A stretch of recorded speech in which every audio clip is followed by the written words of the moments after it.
$38.7 million, 187 wire transfers, 10 years, and not a single person noticed. Elizabeth Gutfahr was the elected county treasurer of Santa Cruz County, Arizona. The voters put her in charge of every tax dollar flowing through that community. Property taxes, school budgets, fire department funding, all of it passed through her hands. And for an entire decade, she was draining it into her own pocket. Her own defense attorney would later call it one of the dumbest, most audacious crimes in Arizona state history. So how did one woman steal nearly $40 million from a county of 48,000 people and walk away undetected for a decade? That is exactly what we are about to break down.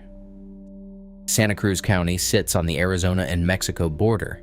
It is the smallest county in the state by area, with its county seat, Nogales, just steps from Mexico. This is not a wealthy place.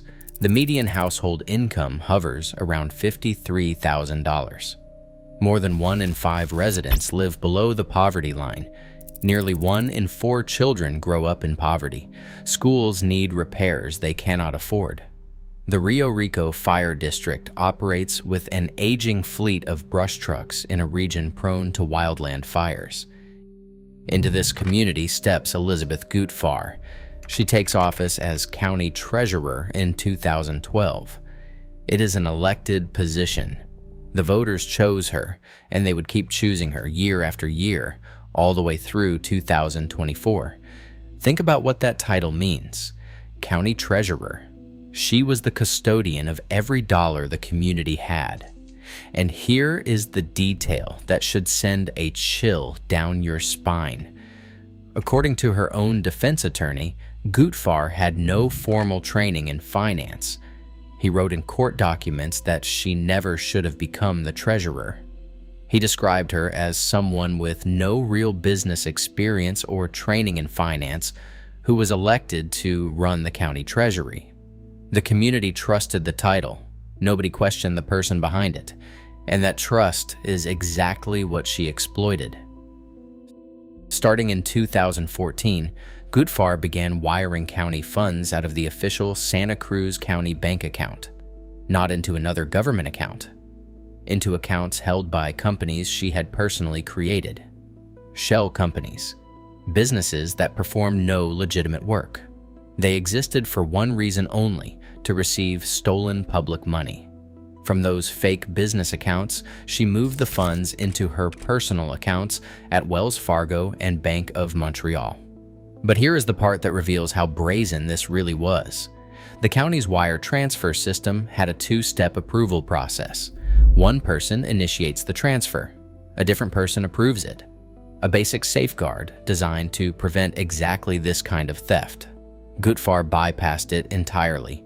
She stole the digital access token of a subordinate employee, which gave her the ability to both initiate and approve her own wire transfers. She was the only person in the room, asking permission from herself. Over 10 years, she executed 187 fraudulent wire transfers, $38.7 million drained from the county treasury. To cover her tracks, she falsified accounting records, cash reconciliation statements, and reports on the county's investment accounts. And she never reported a single dollar of stolen money as income on her federal tax returns, evading more than $13 million in taxes. And what did she do with nearly $40 million stolen from one of Arizona's poorest communities? She bought at least 20 vehicles. She purchased multiple properties, including real estate in Pinetop, Arizona, and in Mexico. She renovated a sprawling family ranch, described in court documents as a large ranch with a luxurious house. She funded a cattle business and a horse ranch.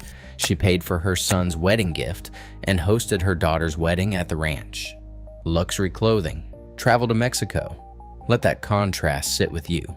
A county where children go to underfunded schools and firefighters drive aging trucks, while their treasurer builds a ranch empire with their tax dollars. So how did it finally unravel? After 10 years and 187 transfers, it was not an auditor who caught her. It was not a whistleblower. It was a bank. In April 2024, Chase Bank flagged 11 suspicious transactions involving Santa Cruz County accounts. The county was notified. Officials immediately revoked Gutfahr's access to the county's financial systems. The FBI and the IRS criminal investigation launched a joint federal probe. On April 12, 2024, Gutfahr resigned. After 12 years in office, her run was over. A county supervisor named Rudy Malera, who had known Gutfahr for 50 years, said at her sentencing that she did it by being your good friend, your colleague as an elected official. That is how deep the betrayal went. In November 2024, Gutfahr stood in a Tucson federal courtroom and pleaded guilty to 3 felony charges: embezzlement by a public official, money laundering, tax evasion. Her defense and prosecutors agreed to recommend no more than 6.5 years, but the judge had other ideas.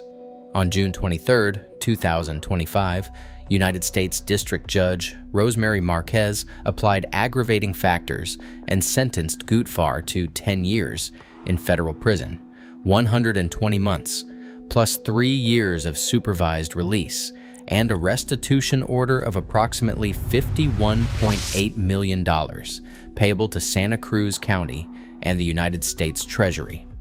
Judge Marquez looked directly at Gutfahr and said, "I sentence people every day who come into this country fighting for their lives, fighting to put food on tables.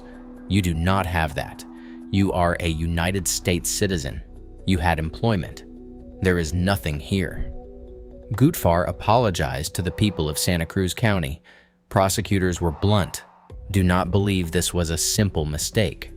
She made 187 fraudulent wire transfers over 10 years. She was taken into custody immediately. But the damage she left behind cannot be undone by a prison sentence. The Rio Rico Fire District estimates it lost approximately $1.6 million over the decade of theft. Money that could have bought the brush trucks they desperately needed for wildland fire season. More than 15 entities, school districts, fire districts, and the county itself lost hundreds of thousands to millions of dollars each. A resident named Bonnie Titer came to the sentencing hearing and said that kids in Santa Cruz County are outside playing in the sun because of the money she took from the citizens. Money that should have repaired school buildings. Another resident, Wendy Islas, said that mistrust is going to last quite some time. People want to see transparency. People want to see accountability. A court-appointed receiver has been working to recover what he can, selling ranches, vehicles, livestock, and luxury clothing. The estimate is between $10 and $13 million recoverable. That is roughly 1/3 of what was stolen. 2 county supervisors were voted out of office in the wake of the scandal. The county has sued the Arizona Auditor General, accusing the state office of failing to detect the fraud despite a decade of supposed oversight. That legal battle continues. And that brings us to the question that should bother you the most. How did nobody notice for 10 years? Her own attorney admitted she did very little to cover up the crimes. The 2-step approval system was supposed to stop this. She simply stole a coworker's access token and walked right through it. The Arizona Auditor General was supposed to provide oversight. They did not catch it. For a decade, colleagues trusted her. Voters re-elected her. The system trusted her. The question is not just about Elizabeth Gutfahr. It is about every small county in America where one elected official holds unchecked control over millions in public funds. How many more are still out there right now, draining their communities dry?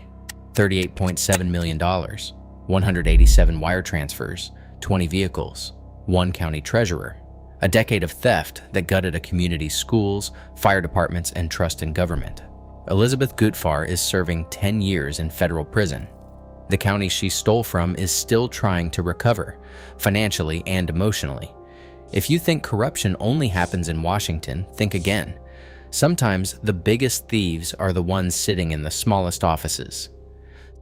Subscribe for more investigations into the people who betray public trust. Justice never sleeps.